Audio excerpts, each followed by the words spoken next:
नमस्कार मित्रांनो, मी अनुप नागपुरे आणि आपण आज बोलणार आहे एन्व्हायरमेंटल इम्पॅक्ट असेसमेंट बद्दल। मित्रांनो, एन्व्हायरमेंटल इम्पॅक्ट असेसमेंट हा आपल्या ATPचा एक इम्पॉर्टंट पार्ट आहे।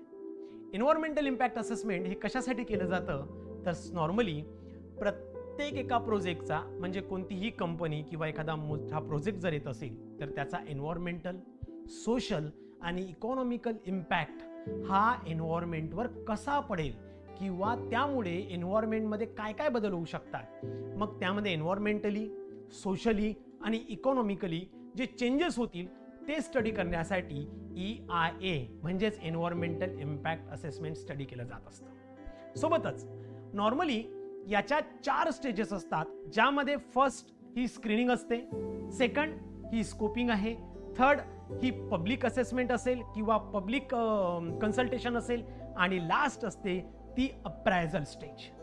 ओके, तर ह्या 4ही स्टेज लक्षात ठेवा। कदाचित येणाऱ्या आपल्या ATP 2024-25 च्या पेपरला EIA वर या संदर्भात क्वेश्चन असू शकतो। थांबूया, भेटू पुढच्या व्हिडिओमध्ये। थँक्यू।